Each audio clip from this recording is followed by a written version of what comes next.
the 9 practices or limbs of devotional service called nava-anga-bhakti. Nava means 9. Yeah. Just like we have Rama Navami. Nava, it means the 9th day. Lord Rama is born on the 9th day of a fortnight in a specific month.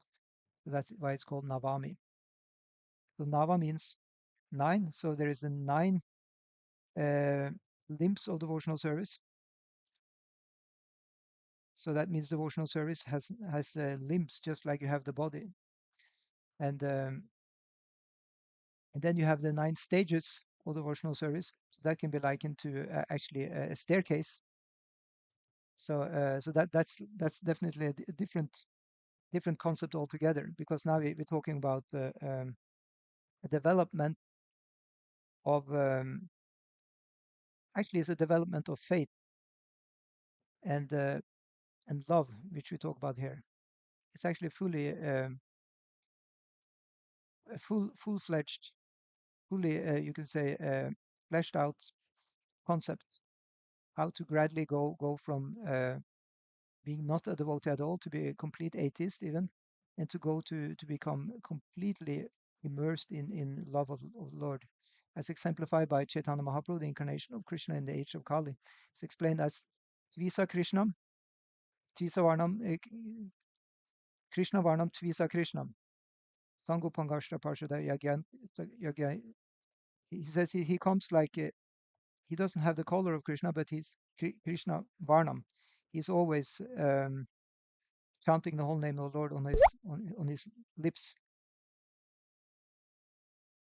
Yeah. So in that way, he's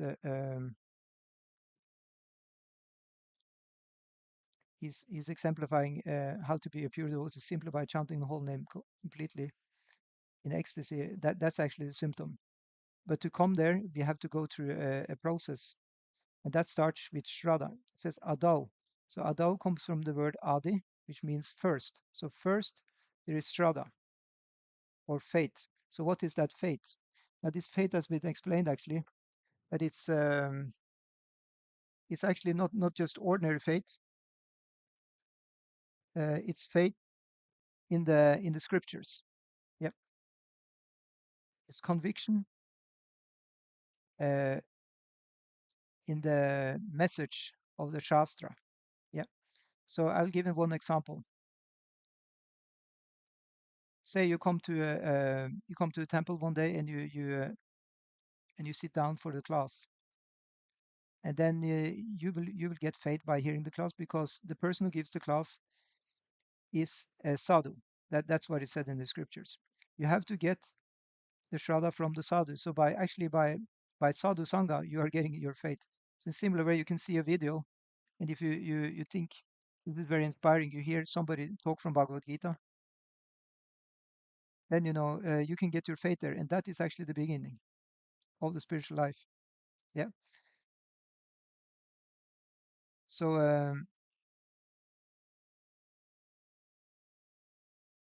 so that conviction in Shastra is brought about by hearing Shastra from the sadhu. And then we come to the sadhu sangha. So that is sangha, association with the sadhu. So that's actually the second stage of associating with sadhu, because one associates with sadhu also in the shraddha. That's why one got actually faith. But now the association is stronger. So let me explain what is the sadhu sangha. Actually, then one will actually start practicing by the association with the. So, for example, say you came one time to the temple and you heard a class, or you saw a class on the internet, and now you decide to come to the temple again. But now you will take education from the sadhu or the devotee, how to actually practice. So, for example, we can decide to become vegetarian. We can learn how to practice counting on the japa. We can learn how to do simple service in the kitchen, or washing the floor in the temple. These are all brought about by association with sadhus. So that is bhajana kriya, the practice. They all go just hand in hand gradually. And then we became purified in our heart. There's a very nice story that there came a man, a British government officer one time. It was the time when Britain had occupied India, and Bhaktisiddhanta Saraswati Thakur, the spiritual master of Srila Prabhupada, he he was preaching a lot in India. He had 60,000 disciples in the course of his life, and he opened many different temples.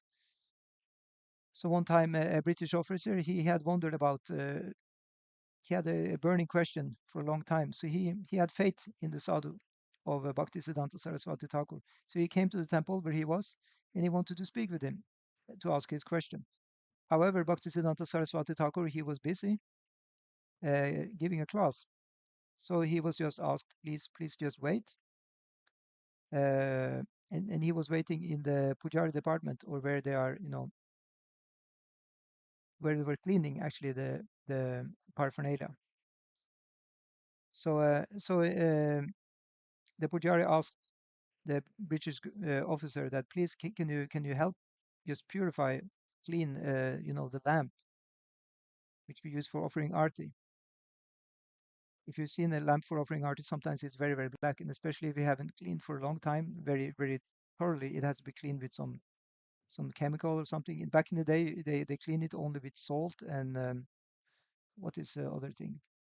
There is some natural thing you can use to clean it. Yeah, and lemon and a few other things you can use to clean it without using chemicals. I did that myself in India many times. So anyway, so he was cleaning that, and it took a long time because you have to really scrub, and it was big, big lamp. So finally, when he was finished cleaning, then the servant Bhaktisiddhanta Saraswati Thakur came and said, "Now Maharaj is ready to speak with you." But then the British officer said, "Actually, I don't have any question anymore." So you see, what happened was that he got his question answered in the heart. He got the answer in his own heart. So what is the meaning of that? It means actually that by doing service, or in other words, bhajana kriya, by doing practice, it can be such a simple thing as just cleaning for the Lord. Then actually one is becoming completely purified, and that is called anartha-nivritti. But it's a gradual process. It said the purification just goes on and on and on until actually one has reached the prema stage. On Baba even, there may be a little bit subtle trace of anarthas. We will talk about that when we come to the Baba stage. So then we have nishta. So it's actually explained now. First, sorry, yeah, nishta. Yeah, when one comes actually nicely situated, unwavering constancy in one's bhajan or practice. So that means you will do this every day. You have now what is called sadhana bhakti. So, for example, every day we will chant 16 rounds of the mantra. We will study a minimum amount every day. We will be able to live as vegetarian and follow principles. So we will be quite nicely situated. And of course, we have to continue. But at least we have a kind of stable platform, much more stable than before. So then it's coming something called the ruchi. So ruchi, it means taste, that actually we start enjoying really the spiritual practices. But it also means actually that one has developed a stronger faith in the process of bhakti. That's been explained by the acharyas on this verse. That that kind of faith is directed by the intellect. Can you understand that? That means you have also a good deal of knowledge. So you just understand that this practice is very good. This spiritual system is something I subscribe to. I believe in this, and it worked for me. However, on the next stage, asakti, asakti, that means a firm attachment to the spiritual realm. So it said on that stage, one has even stronger faith, and that faith is so strong that it's no longer directed by the intelligence. So do you understand what it means? Is that even the intelligence can actually destroy, our bhakti, because say we can believe in this system of bhakti yoga, but there may come somebody else from another system of philosophy, and they may convince us that their system of philosophy is better, and we may join them if we're dependent only on our intelligence. But on the stage of asakti, we actually have so much vijnana or experience of the Lord in our life. So it is more than just intellectual conviction, it is actually a stage of emotional conviction. Often, we take decisions based on our emotions and not actually by logical intelligence. Even though, as much as we want to believe that we are very, intelligent and logical, but very often we may not be that. But on the stage of asakti, that's turned completely around. Then we are filled with spiritual emotion, which will, drive us naturally to the spiritual practices, such as chanting, associating with devotees, and and actually getting high on reading the books like Srimad Bhagavatam and meditating on the Lord. So that is called a spontaneous platform. And it said on that platform, one is no longer in the danger of falling down to the material world. Uh, One may, still have a few anarthas or unwanted things, but basically one is really now, sure to progress back to Godhead. So that's why next stage is bhava, or actually the feeling of emotion, spiritual bliss. Yeah. So Prabhupada has explained that bhava is the preliminary stage to to pure love of Godhead. He said even in the bhava stage there may be some subtle anarthas, as I mentioned before, and these anarthas they are clarified as being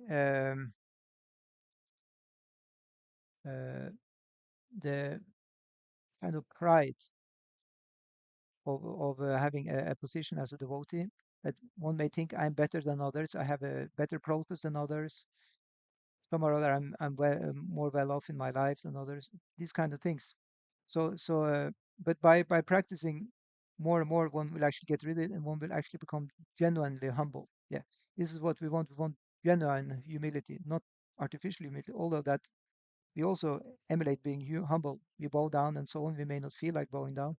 Pavel was once asked by a student, I don't actually feel humble when I bow down or say, please sir, can you help me, or please Prabhu, please Mataji. We say these honorary things to each other, and one may not actually always feel. But actually, Prabhupada said, you just continue saying these things and bowing down, and you will actually become humble by doing these humble things. So in that way, we just have to continue our practice, and eventually we will not feel that we're better than others. Actually, we will feel that we're worse because we start knowing, ourselves and our shortcomings so much. And actually, then we will be what is called trinad, shena, be more humble than the grass, parorapi sanishnuna, more tolerant than the tree, amanina amanadena. We are ready to give all the respect to others, and we don't want any respect for ourselves actually. Kirtanyaha sadahari. So then we are ready actually to have the kirtan always. Yeah. And the other form of subtle contamination is explained. It is also some kind of feeling of yeah, it's related to the pride.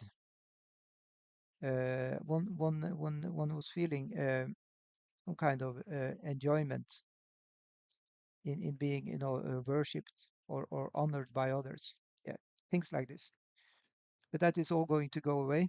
So that's why we see that actually very advanced devotees they don't actually worry about being, in a specific position. They're actually the only worry about chanting the whole name themselves. They are satisfied with that position, even though they're dishonored or honored. It doesn't matter for them. On that stage, they are actually entering prema, and that is a very wonderful platform. Let's see on the word for word. Addhā in the beginning, shraddha, firm faith, or disinterest in material affairs and interest in spiritual advancement. Tatha, thereafter, sadhu sangha, association with pure devotees. Addhā, then bhajana kriya, performance of devotional service to Krishna.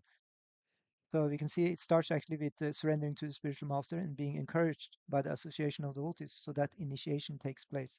So it's explained actually that sometimes we think that only the Diksha Guru is actually, the spiritual master.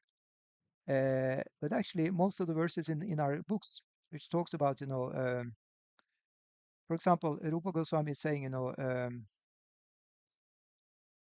he's saying elsewhere in the Bhakti Rasamrita Sindhu, he says, Adau Guru Ashraya. He says, first you surrender to the Guru, you take shelter of the Guru, and then, you serve the Guru, you listen to the Guru, you follow his instructions. Adau Guru Pada-ashraya. You take shelter of his lotus feet. But actually, there is not mentioned that he has to be, the initiating spiritual master. He can be the Siksha Guru. Actually, the Guru is one, but the Diksha Guru is specific that he gives, he can give the spiritual name and spiritual mantras, especially for deity worship. He can engage in that. For deity worship on the altar is normal that one takes Diksha. For chanting the whole name, however, it's actually not required to take Diksha, believe it or not. You can get the whole name from the Guru, but of course, to succeed in chanting the whole name, one has to serve the Guru. That's important. And follow the instructions of the Guru. Like that, because only by that one can actually tata thereafter anartha-nivritti, the diminishing of all unwanted habits. Yeah, there should be syat, and then tata, then nishta, firm faith. Then one gets firm faith, and ruchi, taste.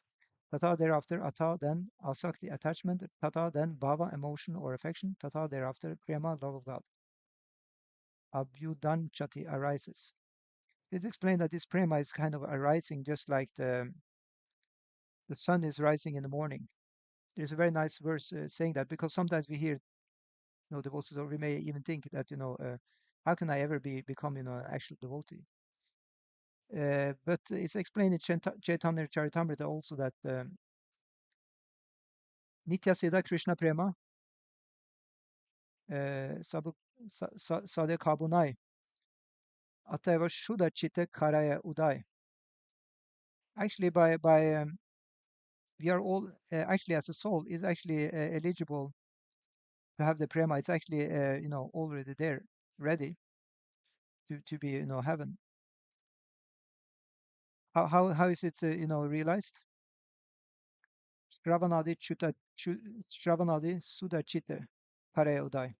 By the process starting with Śravana. Again, we're back to the 9 processes of practices of bhakti. Śravana Adi. So that's a direct reference to śravaṇaṁ, kīrtanaṁ, viṣṇu smaraṇaṁ. Our verse right here. Śravanadi Sudha Chitte Karaya Udai. I can even search for this verse. We can see that verse. Nitya Siddha.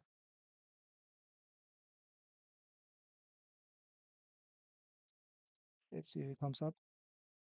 Yeah, so here we have it. So Nitya Siddha Krishna Prema Sadhya Kabunai Ravanadi Shuddha Chitta Karaya Udai. So this is very, it gives affirmation that, just starting with chanting and hearing, gradually, Karaya Udai, it will gradually awaken. Pure love for Krishna is eternally established in the hearts of living entities. It is not something to be gained from another source. When the heart is purified by hearing and chanting, this love naturally awakens. So, so it's explained. There are 2 processes of practical devotional service. One is regulative devotional service, and the other is spontaneous devotional service. So I also just wanted to mention this shortly. It is mentioned that the Nava-anga Bhakti, which we had here, yeah. So if you see here, it says sadhana bhakti, duita prakara eka, 1 is Vaidhi Bhakti. Yeah, Vaidhi means regulative. You see, I pointed with the mouse pointer, Vaidhi Bhakti, and then Raganuga Bhakti, that is spontaneous. That means it's not actually existing under regulation, although it's also happening in a regulated way also, as the performer wants to do. But it's actually free from that. It can appear and be practiced at any time and any fashion, actually, in the completely pure stage. Of course, it cannot be imitated, but it's a fact. So in that way, it's explained by Prabhupada another place that when we look at these 9 limbs of Navanga Bhakti. śravaṇaṁ, kīrtanaṁ, viṣṇu, smaraṇaṁ, pāda-sevanam, arcanaṁ, vandanaṁ, dāsyaṁ. So these are the first, let's see, they are the first 1, 2, 3, 4, 5, 6, 7, 8. Yeah. The first 8 parts, no, first 7, sorry. 1, 2, 3, 4, 5, 6, 7. So the śravaṇaṁ, kīrtanaṁ, smaraṇaṁ, pāda-sevanam, arcanaṁ, vandanaṁ, and dāsyaṁ. So hearing, chanting, remembering, serving the lotus feet, doing deity worship, making prayers, and also to become a servant. These are Vaidhi Bhakti. Yep, is it clear? That means regulated devotional service, which has to be done by a neophyte. It's not a matter of, may or may not. No, if we want to make advancement in devotional service, we have to follow the Vaidhi Bhakti. You don't need to do all of them. At least we should do, the śravaṇaṁ, kīrtanaṁ, hearing and chanting about Lord. But then it said, sakhyam and ātma-nivedanam. Prabhupada explains that sakhyam, the friendship with the Lord, and the ātma-nivedanam, full self-surrender, these are on the spontaneous platform of Raganuga Bhakti. Yeah. As you saw, as we have seen, or we have the impression, and it's also, explained in the stories about Arjuna and Krishna. Arjuna, he didn't have, this sadhana bhakti as we have to hear and chant, and no, it was spontaneous service he did as a friend, right? He didn't do Vaidhi bhakti. Arjuna, he did spontaneous Raganuga bhakti. That was his practice because he was naturally Krishna's friend. So that's a very wonderful. Yeah. So let's see if Prabhupada is explaining anything about these levels. Let's see. I think we read all the way down to here. Yeah. So Prabhupada explains, we can continue where we read before. One sincere endeavor to perform these 9 processes of devotional service is technically called bhakti. The word addhā means directly. One should not be like the karmis who perform pious activities and then formally offer the results to Kṛṣṇa. That is karma kanda. One should not aspire for the results of his pious activities, but should dedicate oneself fully and then act piously. Okay, let's see if we can kind of sort through all these. Let's see. One sincere endeavor to perform these 9 processes of devotional service is technically called bhakti. That's okay. If you don't do any of these things, then technically we cannot be said to do bhakti. Okay, so what about other religions? Don't they also have bhakti? They go in the church, they sing the glories of the Lord. Yeah, okay, that's śravaṇaṁ kīrtanaṁ right there. That's hearing and chanting. Yeah, so it's devotion. Definitely it is. You have any religions which don't do any glorification of God? Okay, say Buddhists, but they're also chanting. But of course, that's impersonal. So it may not be called bhakti. It has to be personal at least. Okay, so then one should not be like the karmis. What is a karmi? Well, it said the persons who are doing fruitive activities are called karmis. Uh, but here Prabhupada says actually who perform pious activities and then formally offer the results to Kṛṣṇa. That's actually a higher level than usually when we talked about or when devotees talk about, you can say, karmis or non-devotees. We usually just it's just a way to classify materialists who are not interested in spiritual life. But here Prabhupada he talks about them as you can say karma kanda people, or people who are practicing religion in order to go to heaven. Jina punya martilokam vishanti. It's explained in Gita that even they go up to heaven, Shina punya, when the punya or pious results are over, then they go down again to the world of the earth, Martyaloka, the world where there is the death. Because in the heavenly planets, one is technically not dying. It has been explained, that because we're technically not dying, then one may think we live there forever. But actually, it just means that you're technically not dying as we do here. It's explained just time is ticking. When the time is over, one is immediately just falling down to earth planet again and taking birth. One doesn't have to go through a gruesome death or old age or anything like that. That's the good thing about heavenly planets. There's not so much suffering by all these effects. But when the time is up, then it's up.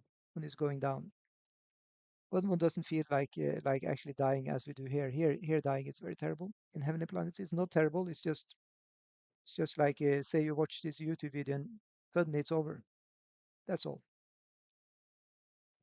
Yeah.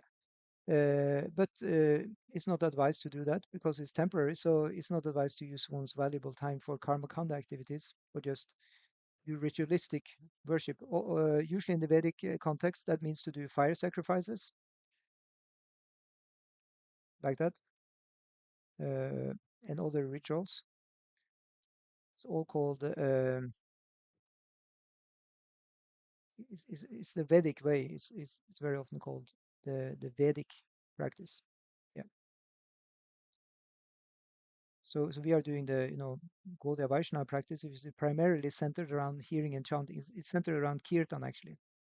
That's why we have a lot of singing and dancing and things like that in ISKCON. And distribution of the love of God. So we distribute also the prasad, which also means mercy of the Lord. So that's completely different from karma kanda, okay? Completely different. So that's why we're not at all into that. That's very sure.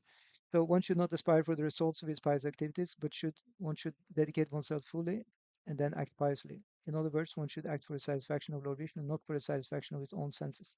This explained karma kandis, or people who are working according to karma kanda, they follow varnashram dharma very, very seriously. But we have learned that varnashrama charnavata Vishnur aradyate panta nanyat kosha karnam. We should follow varnashram dharma, or the rules and regulations of social life for satisfying Lord Viṣṇu, not for the satisfaction of our own senses.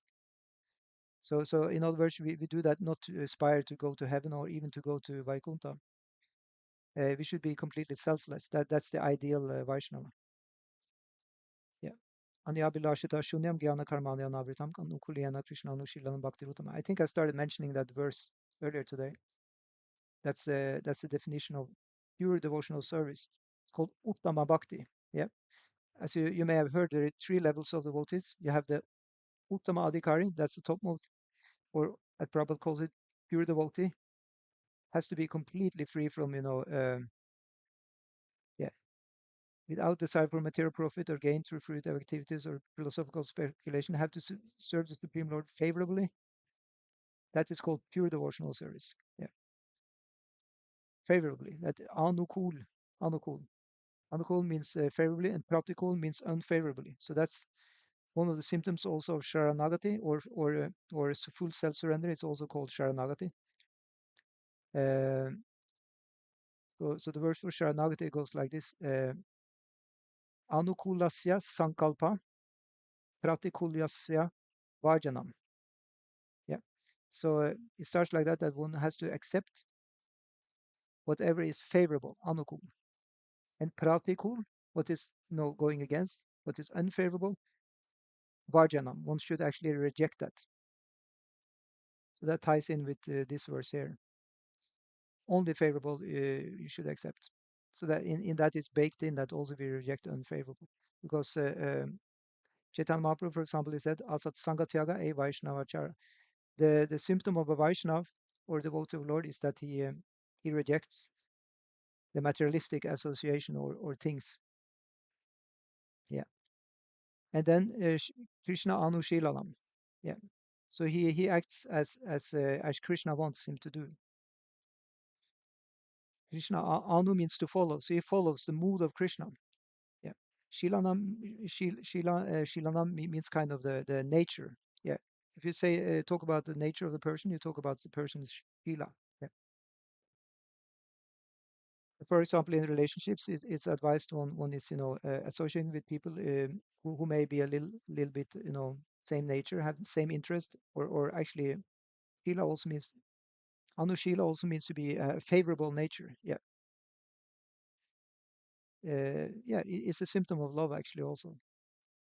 So that is all there. We'd like to follow Krishna's systems. That means to go back to spiritual world, we'll not like to walk around, in the jeans and the jackets as we have here in this age of Kali. No, we would like to go as Krishna. He's Vamshi Vibhushata Karan. He's walking, in a nice, he has nice dress, Hitambaram. He's dressed in yellow, nice dhoti.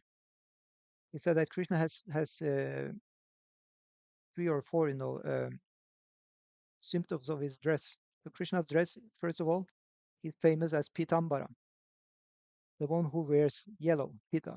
Yeah. But nice, silk yellow dhoti. You see in the pictures of Krishna, you can see that. And he also he has, the turban. Yeah, right. You see always a picture of Krishna. He has turban, right? Or sometimes he has crown also. And then he has some kind of belt. Yeah. And then he has a different paraphernalia. He has, as a cowboy, he has a bugle. Not exactly a conch. It's like he can blow in it. It's not a conch at all. It's some kind of horn. Yeah. Uh, he can blow in that, and then it is he blows in that for calling, the cows to come, calves and calves to come to him. And of course, he has his constant companion. And what is that? Can you guess? Yes, it's the flute. Yeah, that's the that's the trademarks of Krishna's appearance. Yeah. So in other words, the devotee would be Anushilana. He would like to sit here. The devotee would like to also appear, in similar fashion to Krishna. He also would wear the dhoti, turban. You see the picture of Krishna's companions. Of course, the females will wear, the other dress, like sari or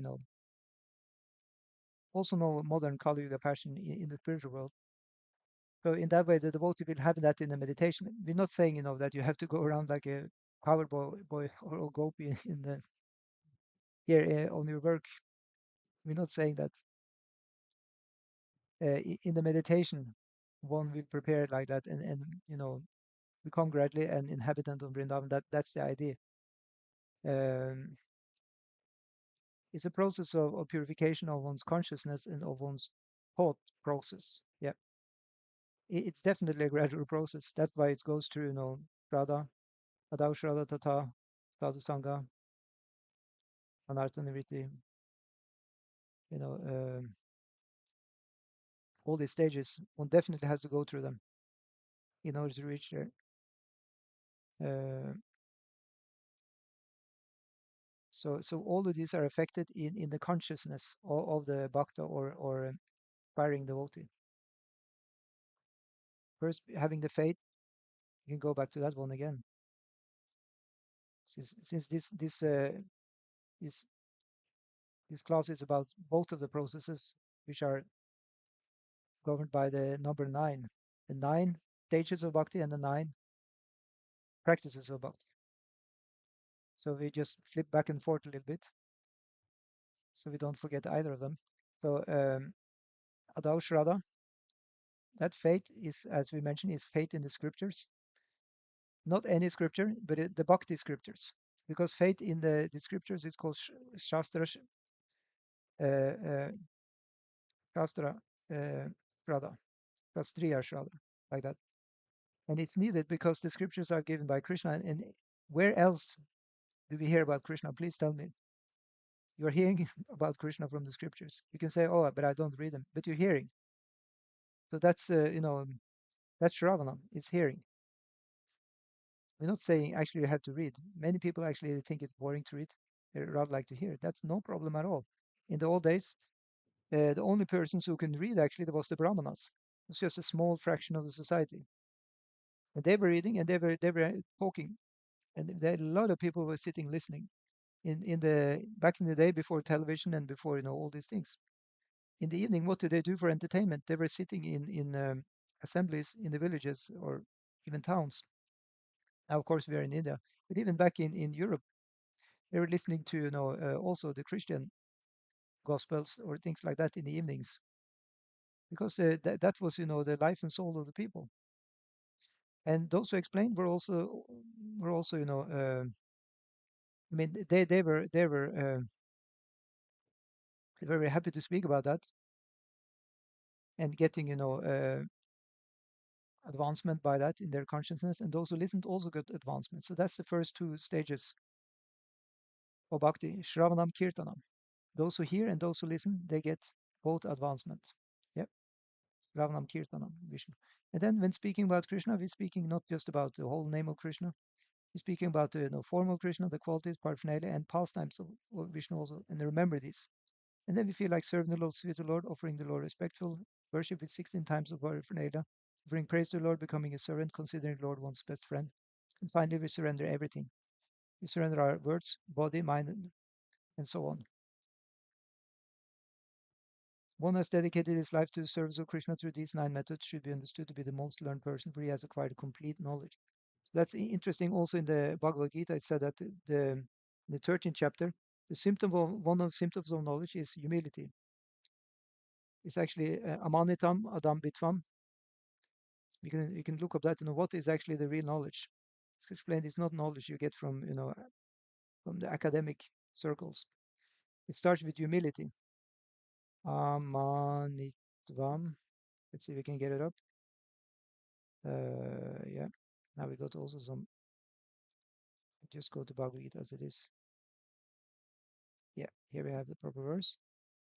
Amanitam adam bitvam. Ahimsak shantirajyavam acharyopasanam shocham staryam atvani vinigraha indriyarchishrivaragyam ahanakang parayevacha jamamrityajara vyadi dukkadoshanudarshanam asaktiranavi svanga putradaragryadishu nityam cha samachitatvam ishtanishtupapatishu maichananya yogena bhaktiravyabicharini viviktadesha sevitam arati jnana samsadi yatmagyana nityatvam tattvagyanartadarshanam etat jnanamiti proktam agyanam yat atonyatha. So we don't have time to go through all the word for word because it's already 7:30 now. We've been going on actually not for 1.5 hours because of these technical difficulties. We couldn't actually start our YouTube stream because it was no picture at all. But by some help, we were able to start it, but it was 20 minutes too late. So we'll go 20 minutes more. We're not we're not going to give you less than 1.5 hours at least.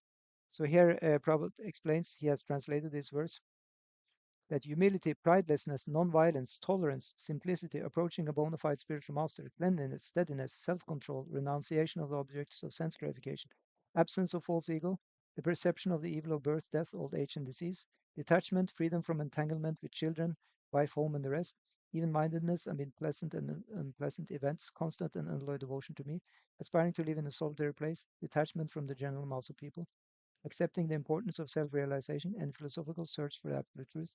All these I declare to be knowledge, and besides this, whatever there may be is ignorance. So that's pretty strong word by Krishna. Everything else is ignorance. But of course, it's covering a lot what he's speaking about here. But basically, as you can see a red thread through all of this, it is very much about renunciation, isn't it? To be a saint, it's very all of these are saintly qualities. To be prideless, to be humble, non-violent, be tolerant, simple, to have a bona fide spiritual master. Actually, Prabhupada has said that of all of these, Acharya Upasanam, or having a spiritual master, is the most important. So that takes us right back here again to addhā śrava, because addhā śrava tata sadhu sangha tata bhajana kriya, the third step of bhajana kriya, then performance of devotional service to Krishna, surrendering to the spiritual master and being encouraged by the association of devotees, so that initiation takes place. So what is that initiation into the spiritual life? Well, it's been explained that the initiation is actually not only to accept the spiritual master and that the spiritual master accepts you. The initiation is actually going on every single day. Every day, initiation means also to start up something.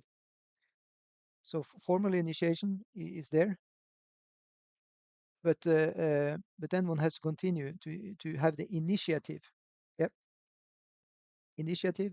What does it mean? That one actually is inspired and encouraged to do the service. And what kind of service can we do? We can do any kind of service actually. There's nothing actually stopping serving Krishna. So what is the actual initiative? It is our consciousness, that we remember the Lord in what we do, and that we dedicate what we do to Krishna. And by doing that in a regulated way, but also in a very determined way, it's explained that this is also one of the symptoms of devotees dhrida vrata, to have the firm resolution that I want to become a devotee, I want to live like a devotee, I will never give up. Uh, Actually, we don't own anything. The Lord owns everything, so we're actually not giving up anything even. The only thing we're giving up is our misconception. It's strong words, but actually Krishna has said, as I just showed you, that if you don't have this knowledge about spiritual life, then you're ignorant. Yep. Absence of false ego. The false ego is the crux of the whole thing. Krishna has explained that by the false ego, we think we are the doers and controllers in this material world. When that one is gone, then we think, what do we think? We think we are the Lord's servant. We think we are Krishna's servant, and we see him everywhere, actually. Krishna says in the Gita, the one who sees me everywhere and sees everything in me, I'm never lost to him, and he is also not lost to me. And in that way, the false ego will be absent. Yeah. Although doing all and everything, we were doing all our normal activities, but still the false ego will not be there because we think we do all this as a service to the Lord. Vasudeva Sarvamiti, Sa Mahatma Sudurlabha. Then one will be a great soul, undoubtedly. But it takes that we also know where we are, that we are in the material world, and that is a bad place. Yeah. The perception of the evil of birth, death, old age, and disease. Janma Mrityu Jara Vyadi Dukha Dosha Anudarshanam. This is Dukha. This is unhappy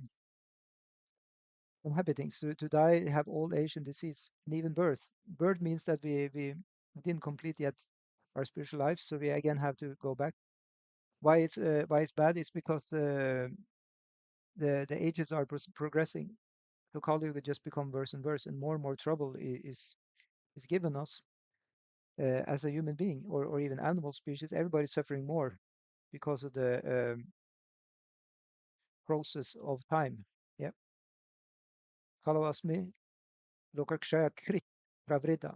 Krishna said, I am the time and I cut down, the people, Shaya. I diminish. So one of the features of time is cutting down. What is it cutting down? The lifespan. Ayu Hariti Vai Pumsham. It takes down the ayu or the lifespan. We become shorter and shorter lived. Some people say, we're living longer than ever. But are you considering living that they keep you alive, in some hospital by what do you call this system? Can't do much, but it's just kept alive by machine. I'm not so sure. One devotee he tried to look at that because we're supposed to go down in the average lifespan. How can it be? Well, he figured out that if you take into account all the abortions, then you have a lot of people who doesn't live for more than well, actually they don't live for a very long time. Yeah, and he took into account all the abortions, and then the lifespan has definitely gone down gradually because abortions have risen in numbers, unfortunately. Yeah. So according to Bhagavatam, then in the end of Kali Yuga, we are no longer going to be 100 years old. Just maybe 30 years old is a maximum. Yeah. So in that way, to just to live here is actually something we would like to not continue. Now I'm talking about the samsara. We not like to again and again take birth here in the material world. It's okay. This life is good. We can now practice spiritual life and be happy. Count and be happy. That's what we say. We're not going to be miserable. Don't misunderstand. We're supposed to be happy, but we're supposed to understand still that we don't want to be, again be born here actually.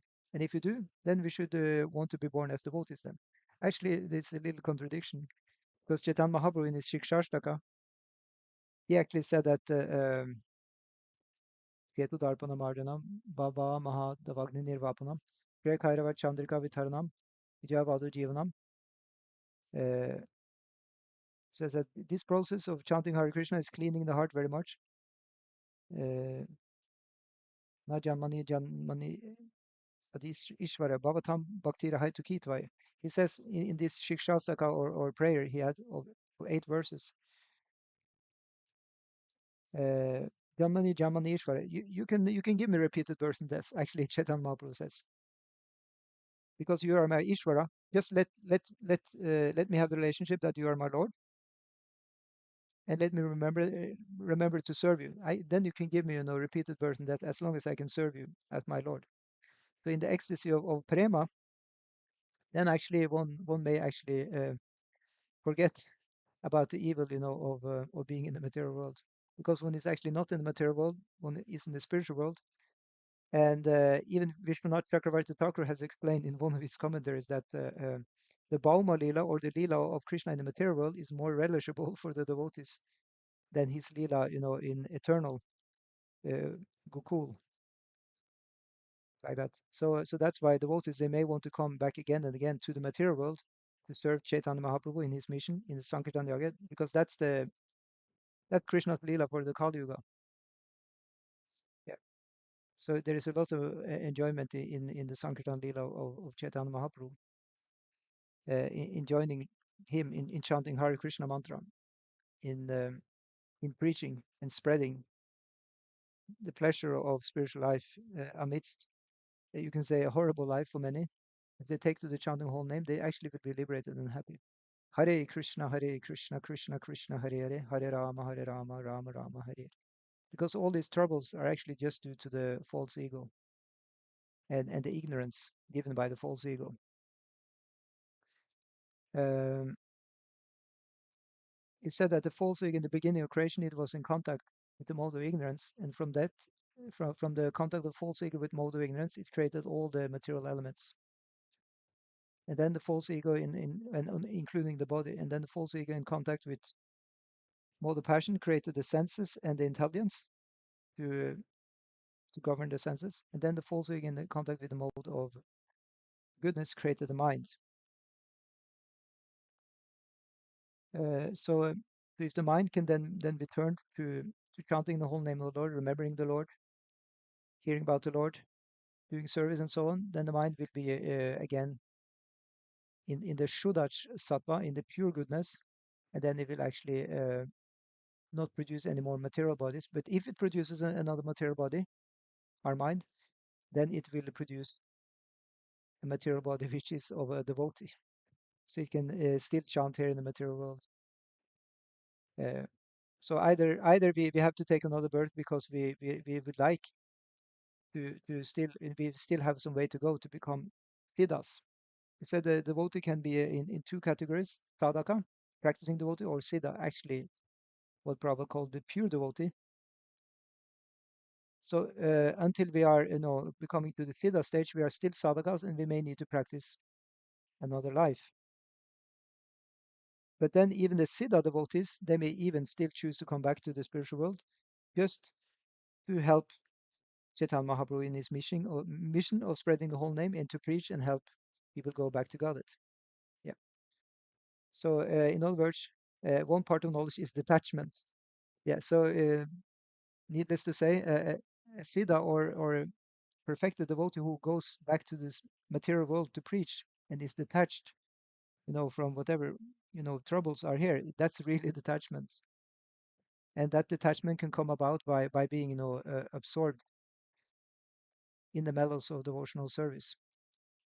So such a devotee necessarily has to be in the bhava and prema stage, has actually to enjoy the spiritual mellows. Otherwise it would not be possible to be so detached that the devotee actually would like to leave the safe spiritual existence or spiritual world and go back to the material world just to preach and help the Lord's mission.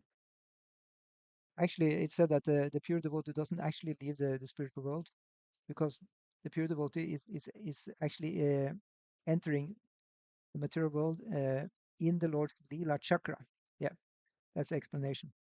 I can see if I find this verse. It's very interesting. Uh, once the Lila chakra is going on in the material world, and the devotees are part of that, they are not in the material world actually, because it's a part of the Krishna's Lila in the material world. That is actually the it doesn't find this.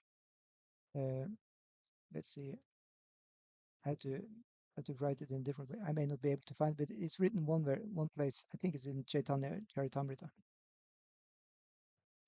Let's see. I couldn't find it. But anyway, it's there.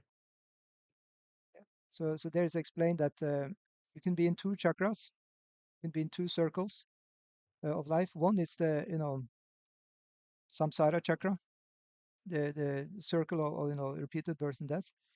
But you can step into the lila chakra and then you take part in either Chaitanya Lila, and this movement we have of ISKCON is actually an extension of Chaitanya Lila. Chaitanya Lila is supposed to last for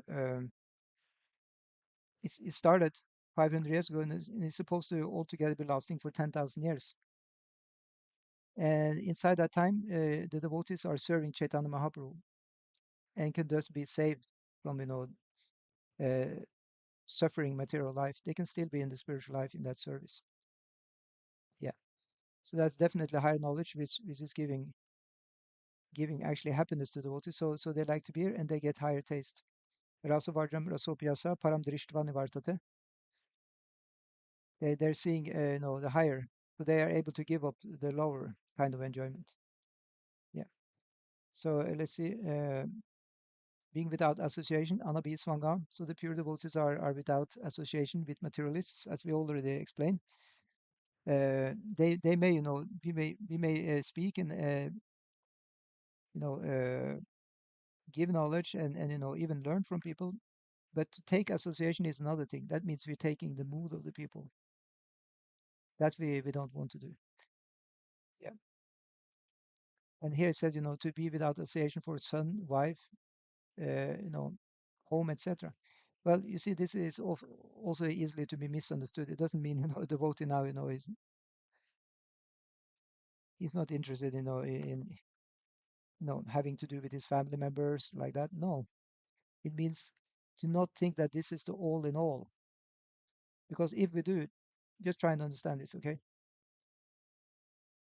If I think, this is my son, this is my wife, this is my home, etc. Now, of course, this is temporary, right? Is it actually mine? We already explained that nothing here is ours. Ahankara vimudatma kartaham iti manyate. Because I don't do anything, my body is also not me, actually. I'm not the body. Aham brahmasmi, I'm Brahman. Right? So all these things are not mine, they're actually material. But we are playing the role of being, the father, son, wife, husband, and that we should do 100% properly. Like we go to the job, we should do that job 100% properly, immaculate work. This is the way of Bhakti Yoga. That's called Karma Yoga, and we have to do that properly. But it said we shouldn't think this is the all in all and live ourselves completely into this concept that there is nothing else than this. That I'm actually, 100%. No, because we actually have a spiritual identity. That's the whole idea. That we actually have an eternal identity, which we try to cultivate by the Bhakti Yoga process, right? We're trying to cultivate that. And that we cultivate by śravaṇaṁ, kīrtanaṁ, viṣṇu, smaraṇaṁ, and we're going to end up actually, as an eternal servitor of the Lord. Like in every single life, we have a mother, father, we are husband, wife, and son and daughter, and everything we are in every single life. But in one life only, we not in so many lives, we can actually get the guru. I have to explain that this is a very great benediction to actually have a Vaishnava guru or the representative of Krishna there to teach us actually the relationship with Krishna. So at the same time, we are playing these roles. So Arjuna is the best example. Did Arjuna ever give up his wife, his children? No. He was doing these duties very properly. Did he give up his job, Arjuna? Please tell me, did he give up? No. He's still working. He's still fighting. But then you can say, oh, Arjuna is materialistic. No. He has the mood in his heart to do all this as a service to Krishna. That's the point. So say if he was really heavily associating with his sons, wife, daughters in his home, what would Arjuna do, right? Would he be out on the battlefield fighting for Krishna? No, he would sit in his home watching television, with his family. And Krishna would call, please come and fight for me. No, he would be attached to his family, so he'd sit at home. That's the difference. Yeah.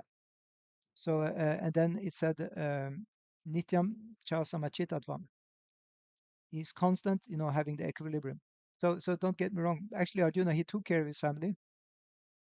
He was, also spending time with his family. It's not like he was now only with Krishna 24/7. No, it's explained all the Pandavas, Yudhishthir, Sadeva, Nakula, Bhima. They all, took care of their wife Draupadi, and they also had, children with they had children with their wives like that, and they took care of the family life also. It may not have been mentioned so much in the Mahabharata, but it's actually there, and it's hinted to in the Bhagavad Gita. Small part of the Mahabharata, only of 700 verses, hinted to that. That actually Arjuna, he cared about his family, right? Because it says in the very beginning of Bhagavad Gita that, oh, I have my family members there. I think one of the sons of Arjuna was on the other side, and especially, his grandfather Bhima was there. Some other family members, they were on the other side, and he was now given the job to actually fight against them, and he didn't like to do that. That means that actually Arjuna, he had some feeling for his family members, not just a little. He was having, he was a personalist. So when Krishna says these things, he says that actually, we shouldn't be attached. That's the only point. We should do our duty, but without being attached. We should be attached to Krishna, and then we see him in everything. We see him in our family members also, and then we can serve our family members to the best of our ability, for pleasing the Lord, because Lord is in everybody's heart. So everybody is actually, parts of the Lord. Mamai Vamsha, Mama Eva Amsha Jiva Loka, Jiva Bhuta Sanatana. Everybody are my parts. Yeah. So when we serve anybody else, we view them as parts of Krishna. If we don't view them as the parts of Krishna, then we are associating, we think these are only different family members, and that would be materialistic. Yeah. So to be equilibrium, to be equipoised with the desirable and undesirable, this is also very important. Ishta nishta, papatishu. We get sometimes good things, we get sometimes bad things. We have to, be still be enthusiastic. Yeah. Vaichananya Yogana, unalloyed devotional service to me, Bhakti Avya without any break, Vikta Desha Sevitam. We like to be in a solitary place, especially for chanting, and studying. It's good sometimes to be, having some time alone. So it said, for example, for Kshatriyas, that part of their day, like how long time was it? The day of the Kshatriya is divided into 8, and one of these parts he should just do for, spiritual practice, chanting and reading and so on. So you can do the maths yourself, divide the 24 hours into 8. So I think it's something like, well, at least 1.5 hour or something, at least. So that's we do also practicing the words. At least we use 1.5 hour for chanting and reading. That's good, and that's pleasing to Krishna. That's one of the parts of knowledge. And yeah, arati jnana samshadi, not being attached to the people in general. So there is so many news everywhere and like that, but we rather care more about the Krishna news. Yep. Uh, Adhyatma-jnana. So Adhyatma also means spiritual. So spiritual knowledge that we are very much interested in, and more interested in that than the mundane news, also called Gramya Katha. We're more interested in Adhyatma-jnana or Krishna Katha. Yeah. Tattva-jnana, artha-darshanam. Yeah. We want to have the higher tattva or understanding, higher knowledge. Yeah. Etat jnanam iti proktam, ajnanam yat at anyata. So anyata, whatever else is there, not so important. And that brings us again back to the Shraddha verse, because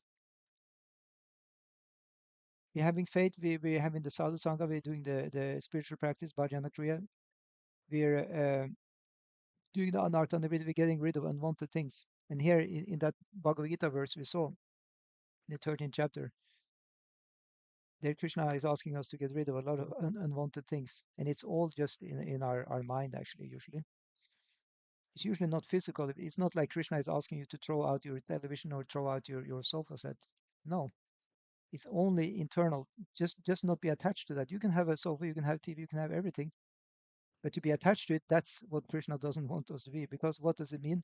We're attached to his external energy, right? What is his external energy also called? The material energy. Unfortunately, called um, Bahiranga Shakti. Yeah. So you have three types of Shaktis. Let's see if I can look that up because it all ties in with what we're discussing. You have Bahiranga Shakti and Antaranga Shakti. Antaranga Shakti is the important one because that's the spiritual energy. It's also about us. We are also inside. Bahiranga. Let's see if something comes up. Yeah, here we have it. Antaranga, Bahiranga, Tatashtakaya, Yar, Antaranga, Surupashak, Sabara, Upar. Yes. So we have Antaranga, eternal, Bahiranga, external, Tatasta, marginal. Yeah. So these are the potencies, three potencies of God: internal, external, and marginal. So Antaranga is also called spiritual, and external is also called material. And we are then called the marginal energy. So that's actually Tatashta. That's another word for the jiva. Yes. So the jiva is sometimes called jiva kosham. That means it's an atman which has a layer over himself, him or herself. And that layer is, the mind, intelligence, false ego, like this. It makes us take a repeated births and deaths according to what's in the mind and intelligence in the false ego. But when that is cleared off, then we will enter, the internal energy. That's the idea. To become the pure soul in the service of the Lord. Yeah. And the internal potency is the Lord's personal energy. Yeah. That's also here called Svarupa Shakti. Yeah. Yeah. See if we can see something more here. Viṣṇu Shakti Paraproktaya. The original potency of the Lord is superior or spiritual, and the living entity actually belongs to that superior energy. But there is another energy called the material energy, and this third energy is full of ignorance. So that's why we're ignorant. That's why we know we are in what called tamoguna. So how to get out of that ignorance? Again, back to our original verse, śravaṇaṁ kīrtanaṁ viṣṇu. Hearing, chanting about Viṣṇu, and Prabhupada, has added, not anyone else. You see that one? Not anyone else. Prabhupada is stressing kirtan, for the president, kirtan, for the cook, kirtan, for the expert, physician, or the expert, author of a book, or the expert, hairdresser. Well, we are, if we glorify somebody, we always do that in the thought that we're glorifying Krishna's devotee. Even though the person may not be in the devotee, we glorify him as being, representing the Lord's vibhutis, right? The Lord opulences. Yat yat vibhutimat sattvam shrimad urjitameva tatat evavgatshatvam amaterya amsa sambhava. Krishna said that all these wonderful things, somebody is very expert musician, very, expert artist, very expert politician. We may glorify them as the Lord's vibhutis. And then we glorify Lord Viṣṇu. But to glorify them apart from the Lord and just forget Krishna, forget Viṣṇu, then we are, in the illusion. So, and we will not make spiritual progress. We just glorify mundane things, not seeing, that they're actually the Lord potencies. And even better to just glorify Krishna directly. Then we'll be on the safe side. We'll glorify Krishna's devotee directly. So smaraṇaṁ, pāda-sevanam, serving the feet, arcanaṁ, offering worship. So all this will take us back to the spiritual strata. Let's see what Prabhupada writes in the end of the purport. Uh,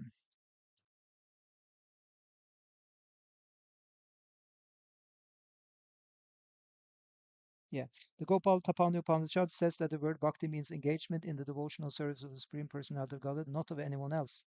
This Upanishad describes that bhakti is the offering of devotional service unto the Supreme Personality of Godhead.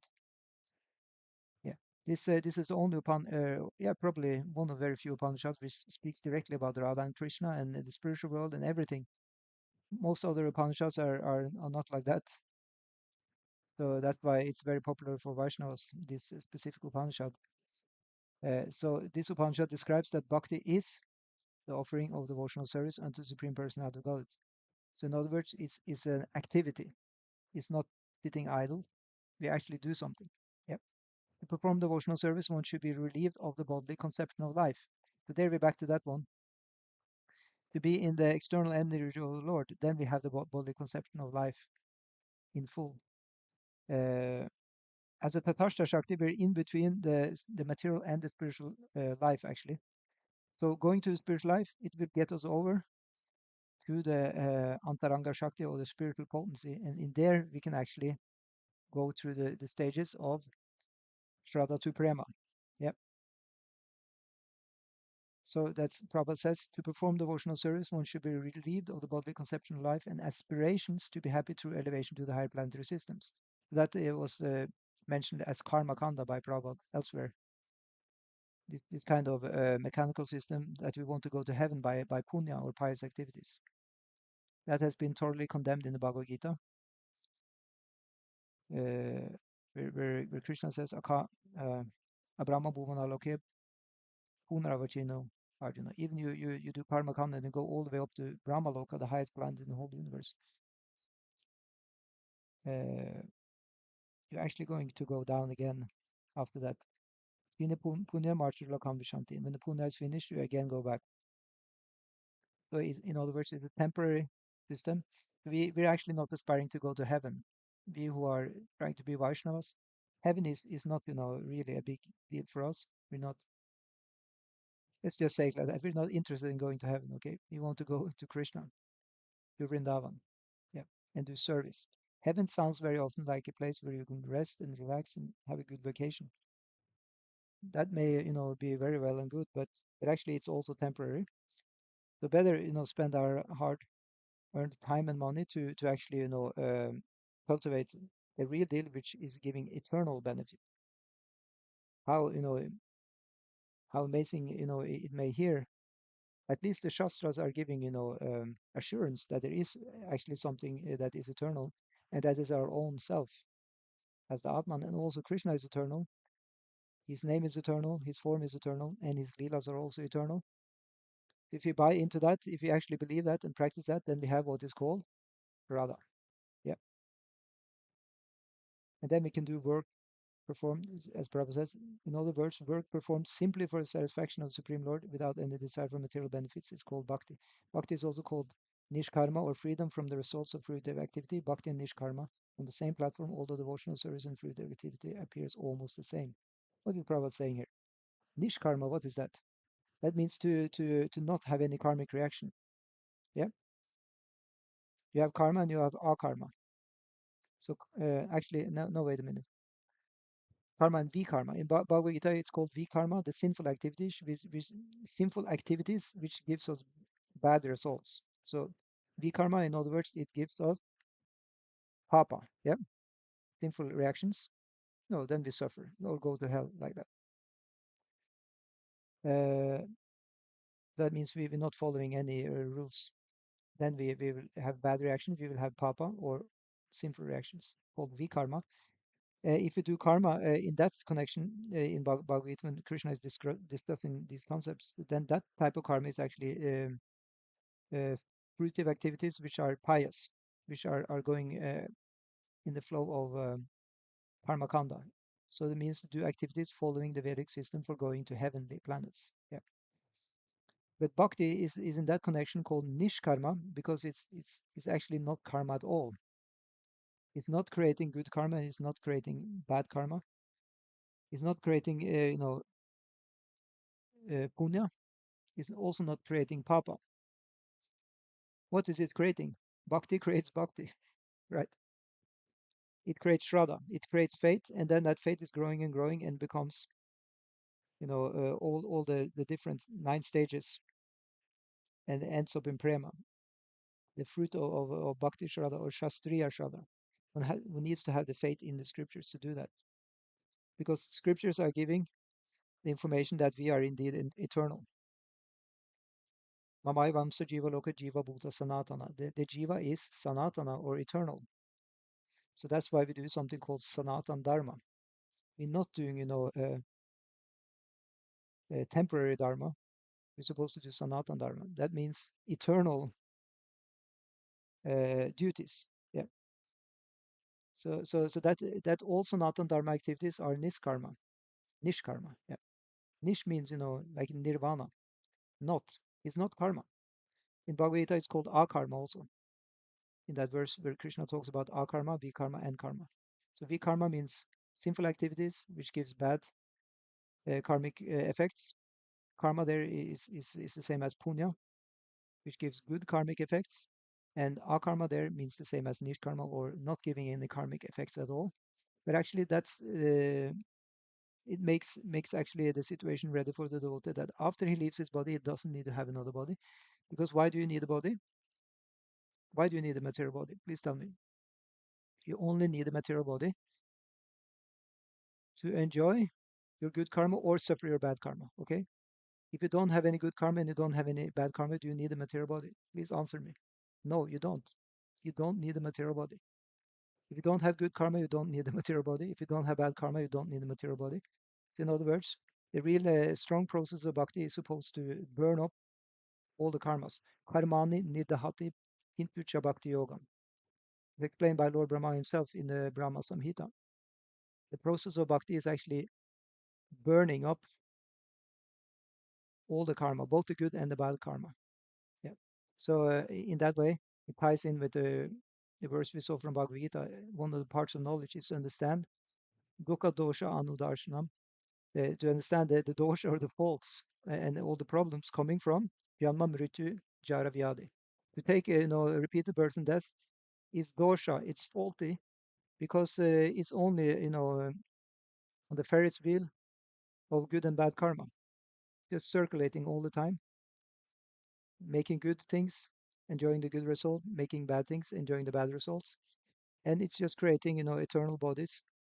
I mean not eternal bodies, but it's creating for eternity bodies in the material world.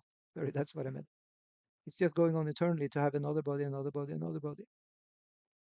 But when we take to devotional service, then our material body is finished and we're only getting a spiritual body. And that's called Svarupa Siddhi. Muktir, Muktir Hitvatma Anyatha Rupam Svarupena. How is that verse again? It is given a very nice word. Prabhupada cited it a lot. Muktir Hitvatma Anyatha Rupam. To actually be liberated means you're not getting any other body. Let's see. Muktir Hitvatma. Let's see if it comes up. Yeah.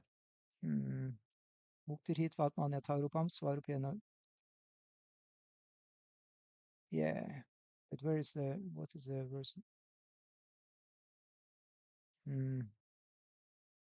6158. Yep.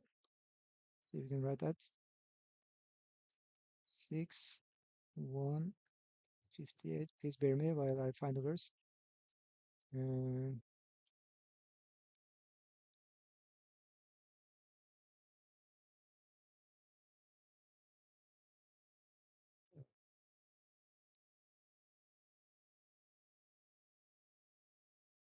Verse text. Yeah. Verse. Yeah. Oh, maybe it's not there. Okay. Anyway, we can look.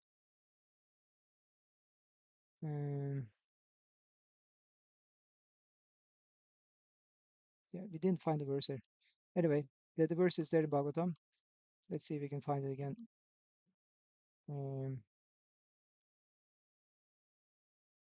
Anyway, we're over the time now, so I'm just I'm just finding this for our reference. Some or other this became bigger. We have to go back so it's not becoming too big. Let's see, here we can search Muktir Hitvatma Anyatha. Yeah, see, look here now. Verse text.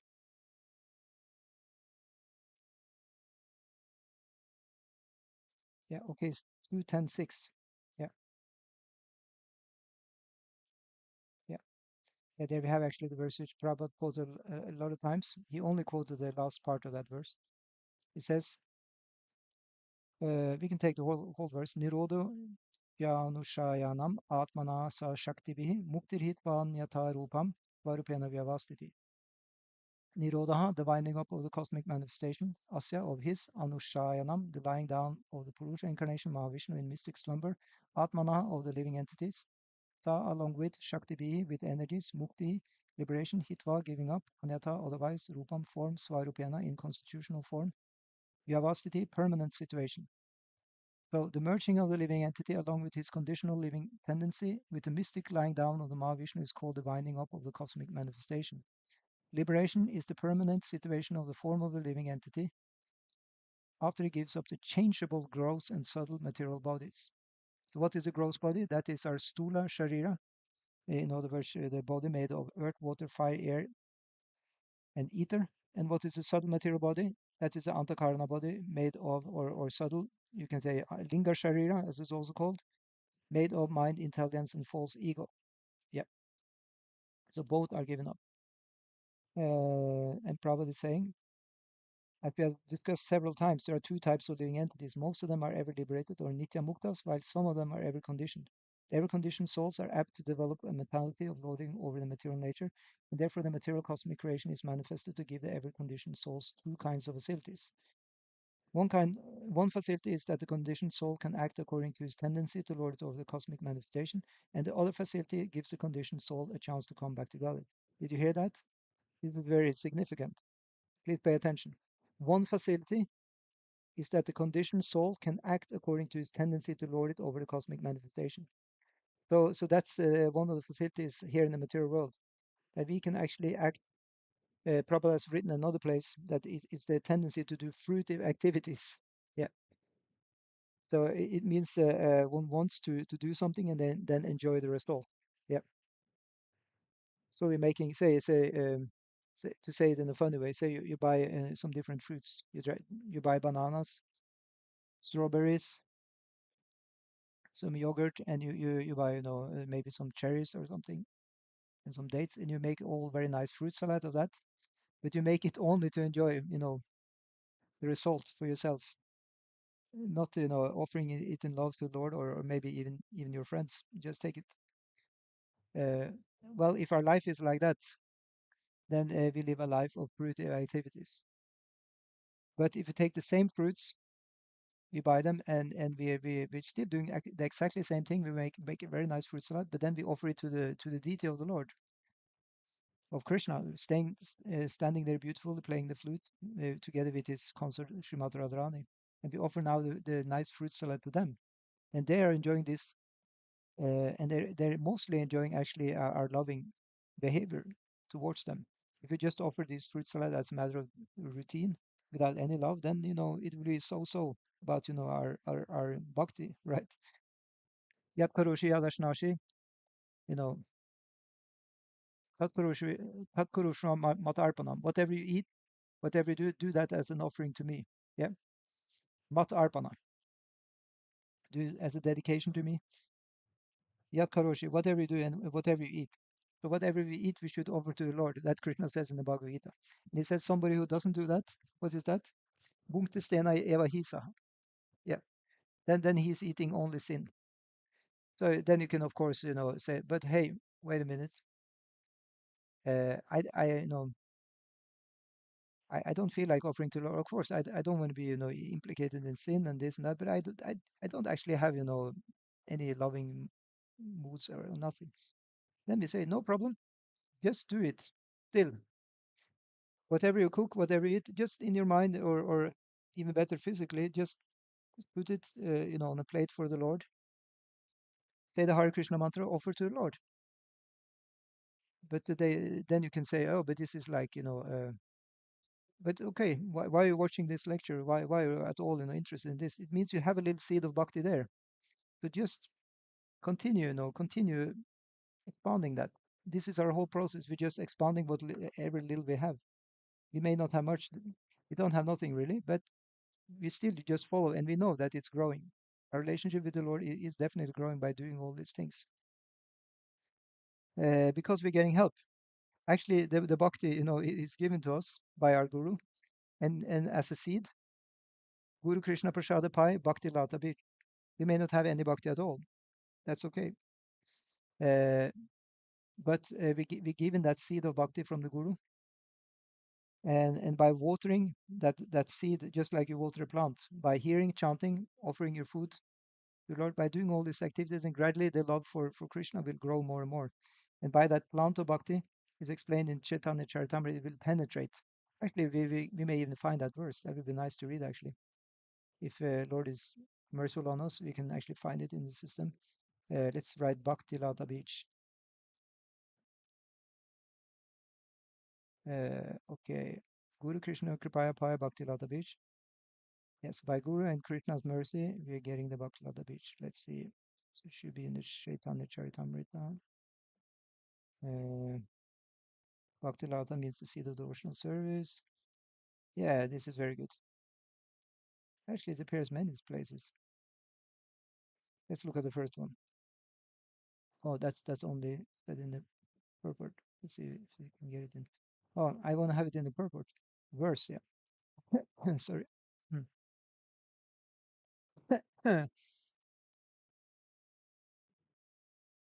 Yeah. Upajaya Bhada Lata Brahmananda Bedajaya. Okay, so here at least we have a description. What's happened? As one waters the Bhakti Lata beach, the seed sprouts, and the creeper gradually grows to the point where it penetrates the walls of this universe and goes beyond the Viraja river, lying between the spiritual world and the material world. It attains Brahmaloka, the Brahman effulgence, and penetrating through that stratum, it reaches the spiritual sky and the spiritual planet Goloka Vrindavan. There we have assurance directly from Chaitanya Mahaprabhu himself, teaching us. Yeah. Actually, it said there, you see on the top there, Lord Shri Chaitanya Mahaprabhu instructs Srila Rupa Goswami. So Rupa Goswami was the one who later would write Bhakti Rasamrita Sindhu. Yes, which we have referred to today, because in that book we have the Addhā Shraddha Tata Sadhu Sangha verse, which talks about the 9 stages of devotional service. Yeah. So Prabhupada explains very nicely in the purport. A creeper generally takes shelter of the big tree, but the Bhakti Lata, being the creeper of the spiritual energy, cannot take shelter of any material planet, for there is no need of any material planet that the Bhakti creeper can utilize for shelter. Yeah, why be on a material planet? Bhakti doesn't need to be. In other words, devotional service cannot be utilized for any material purpose. Devotional service is meant only for the Supreme Personality of Godhead. Sometimes men with a poor fund of knowledge maintain that bhakti can be applied to material things also. In other words, they say that devotional service can be rendered to one's country or to the demigods, but this is not the fact. Devotional service is especially meant for the Supreme Personality of Godhead, and it is beyond this material range. There is a river or causal ocean between the spiritual and material natures, and this river is free from the influence of the 3 modes of material nature. Therefore, it's called Viraja. Viraja, yeah. Prefix V means Vigata, completely eradicated, and Rajas means the influence of the material world. On this platform, a living entity is completely free from material entanglement. For the Gyanis who want to merge into the Brahman effulgence, there is Brahmaloka. The Bhakti Lata, however, has no shelter in the material world, nor has it shelter in Brahmaloka, although Brahmaloka is beyond the material world. The Bhakti Lata grows until it reaches the spiritual sky where Goloka Vrindavan is situated. Okay, this is interesting. Let's see further. Being situated in one's heart and being watered by śravaṇaṁ kīrtanaṁ. So there we have it. Again, śravaṇaṁ kīrtanaṁ viṣṇu smaraṇaṁ, pāda-sevanam, arcanaṁ vandanaṁ, dāsyaṁ, sakhyam, ātma-nivedanam. There we have again the reference to the Nava Bhakti, the 9 limbs of devotional practice. So being situated in one's heart and being watered by śravaṇaṁ Kirtana, the Bhakti creeper grows more and more. In this way, it attains the shelter of the desired tree of the lotus feet of Kṛṣṇa, who is eternally situated in the planet known as Goloka Vrindavan, in the topmost region of the spiritual sky. So just by hearing and chanting about Kṛṣṇa, our Bhakti creeper is growing more and more. That's very nice to hear. In the Brahma Samhita, it said, Ananda Chinmaya Rasa Pratibhavitabis, Tabira Eva Nidra Rupa Paraya Kalabihi, Goloka Eva Nevasati Akilatma Bhuto, Govinda Madhipurasham Tamam Bhajami.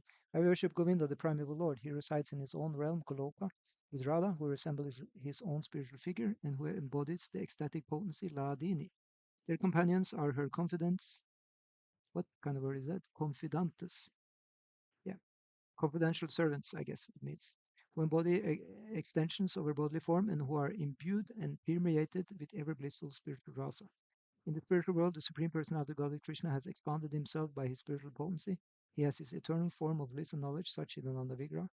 Everything in the Goloka Vrindavan plant is a spiritual expansion of Satchidananda. Everyone there is of the same potency, Ananda Chinmaya Rasa. The relationship between the Supreme Personality of Godhead and his servitor is Chinmaya Rasa. Yeah, sorry if I speak, if I was not able to speak clearly. So I'm happy we have the text there, so then at least you are able to read the text if you cannot hear my words. But I should try and speak more clear. Sorry. Mm. Yeah, so the relationship between the Supreme Personality of Godhead and his servitor is Chinmaya Rasa. Krishna and his entourage and paraphernalia are of the same Chinmaya potency. In this way, the Supreme Personality of Godhead is expanded throughout the spiritual world, and when that Chinmaya Rasa potency expands throughout material potency, it becomes all-pervading. Yeah, so what is Chinmaya Rasa? Ananda Chinmaya Rasa. Yeah. It comes from the word chit. Yeah. So chit means existential potency of the Lord, and it's represented by a Balaram. Yeah. So that this whole material world is made by this chit energy of Balaram. Tat means the knowledge potency of Krishna. Of course, it means the transcendental knowledge. And Ananta, it comes from the Ladini Shakti of Srimati Radharani. So all of these are there in the spiritual world, and in the material world, lo and behold, we have a reflection of this. So we have a reflected sense of Ananda. What was Bhaktivinoda Thakur? He gave a term for that. The kind of enjoyment we have in the material world. I forgot what it's called, but he called it something like mundane Ananda, yeah, like that. And then we have knowledge. And then what is that knowledge we have in the material world? Of course, that is again mundane knowledge. Yeah. And what is that existence we have here? Is it spiritual existence? No, it's mundane existence. So all these three, they become mundane. They're pervertedly reflected, as they call. So in other words, we're just enjoying or suffering a reflection of these three things of the Satchit Ananda of the spiritual world. We have Asat, Achit, and Nir Ananda. Yeah. Asat is temporary. Achit, uh, how is this? Satchit Ananda. Yeah. But anyway, temporary is not enjoyable, and our whole vigraha, our whole body is full of that. Um, yeah. So that's why we rather want to go to the Chinmaya potency, which brings us back to the spiritual world. The idea is that although the Supreme Personality of Godhead exists on his own planet Goloka Vrindavan, he is also present everywhere. Andantarastha, Paramanu, Chayantarastha. He is even in the atom called Paramanu. Yeah. He is present within all the universes, although they are innumerable, and he is also present within the atom. Ishvara Sarvabhutanam Hridesh Arjuna Tishthat. He is so small, he's in everybody's heart. Yeah. He's also present within the heart of all living entities. This is his all-pervasive potency. Yeah. So probably explaining very interestingly here, Goloka Vrindavan is the highest planet in the spiritual world. In order to go to the spiritual world after penetrating the covering of the material universe. Remembering we talked about the coverings of the material universe. It's 7 coverings, and they're all 10 times thicker than the other. They become extremely thick. All in all, these coverings are amounts for an extremely thick covering of the materials, and not easy to escape. But by the Bhakti Ladda beach, however, you can indeed escape through all of these coverings. It is actually penetrating for us, this Bhakti Ladda beach, all these coverings. So we don't need to do that ourselves by mystic yoga practice to get liberated. Uh, so one has to penetrate the Brahma Loka. Yeah, the spiritual effulgence. Yeah. So that effulgence is also called the Brahman effulgence.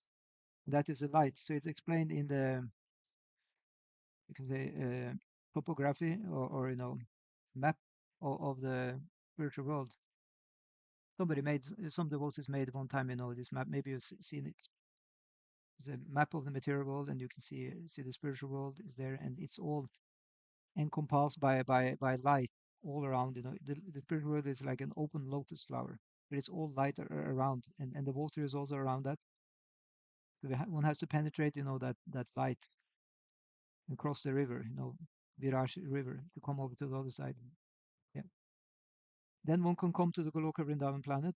There are also other planets in the spiritual world called Vaikuntha planets, and on these planets, Lord Narayan is worshipped with own veneration. On these planets, Shantarasa is prevalent. And some of the devotees are also connected with the Supreme Personality of God in dasa rasa, the mellow of servitorship. So now Prabhupada is heading over to explain the five rasas, or the five mellows of relationship with the Lord in the spiritual world.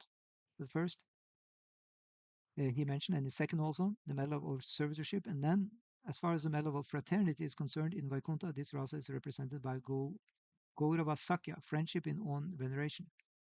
So there is two types of Sakya also, as Prabhupada is explaining here. I didn't know that. So you have friendship with Gaurava, with own veneration. But then, of course, you have the other Sakya. As Prabhupada says here, all the fraternity rasa exhibited as viṣṇaṁ, friendship in equality. So then there is no own revelation anymore. That's the same as Arjuna had Krishna, I guess. Or at least, there is another expansion of Arjuna, which is one of the friends of Krishna in Goloka Vrindavan.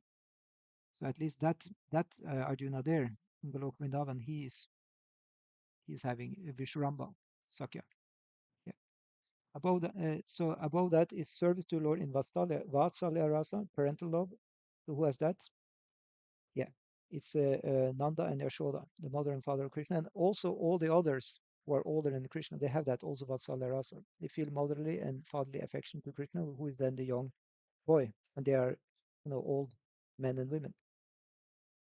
And above all is the relationship with the Lord in the Madhurya rasa, conjugal love.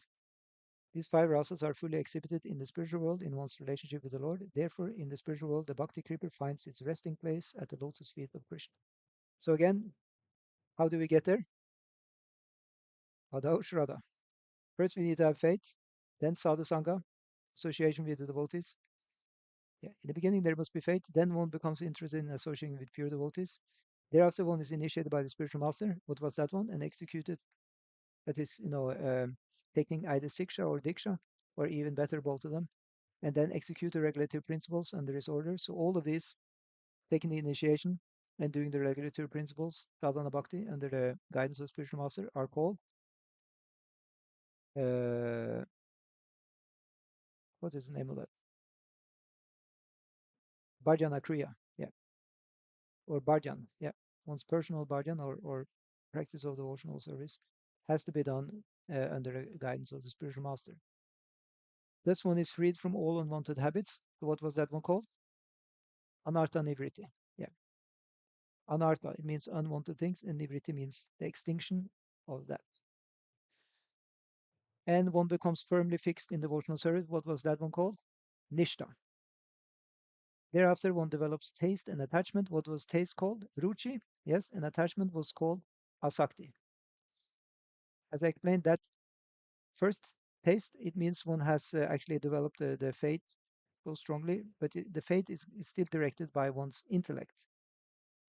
It is very, very strong, so one gets taste there. But then the attachment or asakti stage, then one's faith is no longer guided by the intellect, but it's actually guided by the pure heart. So only on that stage, it's actually, by spiritual emotion, uh, purely.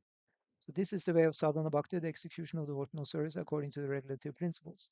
Gradually, emotions intensify. See there is a reference to the emotions, which came there in the asakti stage. It were properly manifested in a great way there. Because it said that actually spiritual emotions, they may come to us even from the very beginning. That's another aspect actually which can be mentioned.